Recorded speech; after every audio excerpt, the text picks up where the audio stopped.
How do you find your purpose? Does it come to you or do you choose it? First of all, you need to know them for your own life, because you got to know that there are differences in intelligence. It's really important. If you go into a job and you're not smart enough for that job, you're going to have one bloody miserable time. And you're going to make life wretched for the people around you because you won't be able to handle the position. And as you climb hierarchies of competence, the demand on fluid intelligence increases. And so, unless you want to fail, you don't put yourself in over your head. Well, what's over your head? Well, that's a tricky thing to figure out. I mean, you have to figure that out with intelligence, you have to figure it out with conscientiousness, you have to figure it out with creativity, you have to figure out with stress tolerance, with agreeableness, because you want to go into a cooperative environment and not a competitive one if you're agreeable, and with neuroticism, you probably want to keep the stress level of your job relatively low, because those are all places that you can break down. And most people have at least one significant weakness in their intelligence personality makeup, and you got to be careful not to place yourself in a position where that's going to be a fatal flaw. But what you really want to do, as far as I can tell, if you want to maximize your chances for both success and let's say well-being, is you want to find a strata of occupation in which you would have an intelligence that would put you in the upper quartile. That's perfect. Then you're a big fish in a small pond. And you don't want to be the stupidest guy in the room. It's a bloody rough place to be.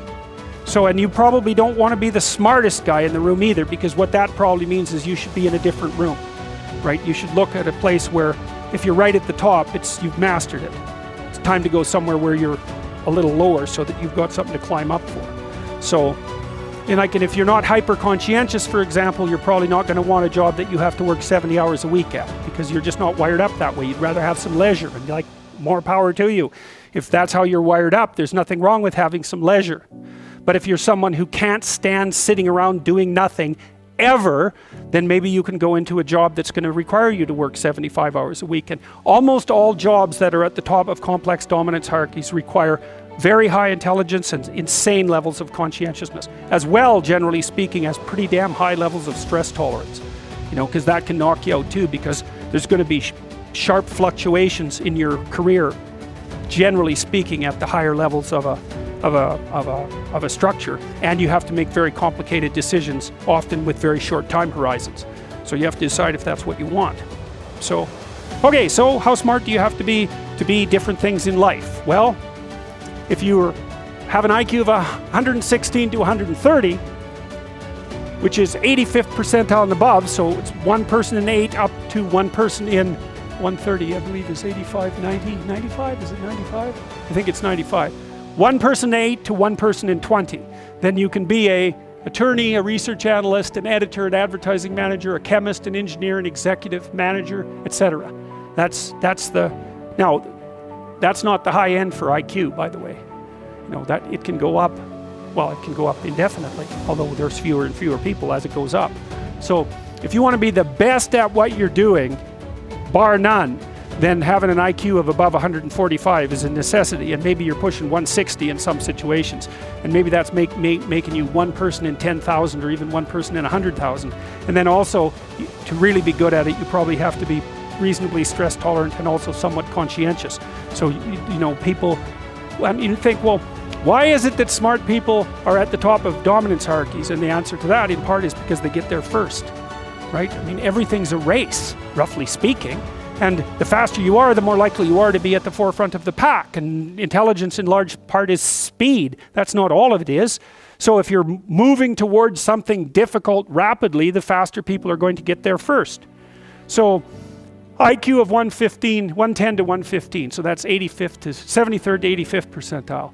Copywriter, accountant, manager, sales analyst, general manager, purchasing agent, registered nurse, sales account executive.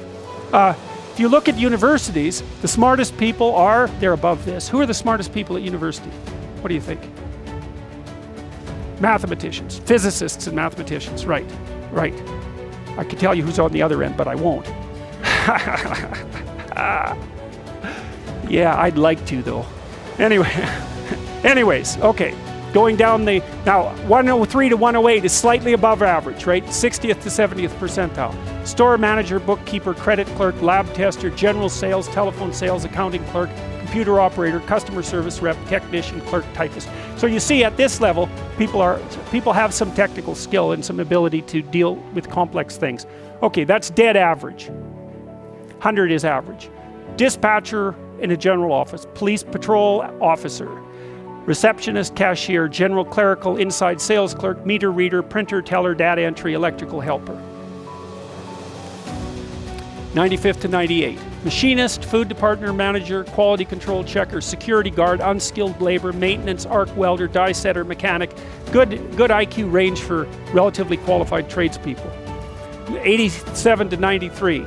Messenger, factory production worker, assembler, food service worker, nurse's aide, warehouseman, custodian, janitor, material handler, packer. Now, what you're starting to see is that as you move down the hierarchy, the jobs get simpler, they're more likely to be assigned by other people, or they're repetitive. Because what IQ predicts to some degree is how rapidly you can learn something, but once you've learned it, it doesn't predict necessarily how well you do at it. And so the more repetitive jobs people with lower IQs are more suited to more repetitive jobs. Under 87, is there something? Well, no. Right. That's a big problem. And it's something our society has not addressed at all. Jobs for people with IQs of less than 85 are very, very rare. So what the hell are those people supposed to do? It's 15% of the population. What are they supposed to do? Well, we better figure it out, because one of the things that's happening too is that as the high IQ tech geeks get a hold of the world, the demand for cognitive power is increasing, not decreasing, right? You want to be a teller? Well, you know, those checkout machines, they're not so simple. You want to work at McDonald's? You think that's a simple job? You don't see robots working at McDonald's. And the reason for that is that what McDonald's workers do is too complex for robots to do. So this is a discussion that no one wants to have, but that's okay. It's still a problem, and it has to be dealt with. So the US government, I think I told you this at one point already, it's illegal to induct anyone into the US Army if they have an IQ of less than 83, right? It's about 10% of the population. Because the US Army, and they've been doing IQ testing since IQ testing began, because they want everybody they can possibly get into the Army, because in peacetime, they use it as a way of moving people up the socioeconomic ladder, and in wartime, well, obviously, you need as many soldiers as you can get your hands on. And so you're not going to be any pickier than you have to be. So when the US Army says it's illegal to induct anybody into the armed forces if they have an IQ of less than 83, then you know that they've done it for absolute necessity, right? And when people have made a finding that contradicts what they want to hear, and they're doing it out of absolute necessity, you can be reasonably true that it's one of those facts that just won't bloody well go away.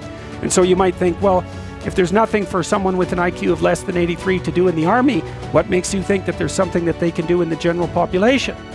And then the issue is, you know, because the conservatives will say, well, they should just work harder. It's like, sorry, that ain't going to fly. And the liberals will say, well, there's no difference between people anyhow, and you can just train people to do everything. And that's wrong. So they're both wrong, and they're seriously wrong. And the fact that neither side of the political perspective will take a good, cold, hard look at this problem means that we're going to increasingly have a structural problem in our societies, because we're complexifying everything so rapidly that you can't find employment unless you're intelligent. You guys are really going to face this, you know. Lawyers are disappearing like mad. And the reason for that is, you can look it up online. Increasingly, you can do things yourself if you're smart. And so, like, the working class people have been wiped out pretty nicely over the last 30 years by automation and various other things. It's the low end of the white-collar class that's coming up next. So I'm not saying that lawyers are in the low end, but low-end lawyers are in the low end of the white-collar class. So there's still going to be plenty of positions for people who are creative and fast on their feet and super smart. In fact, those people are going to have all the money, and that's already happening to a great degree.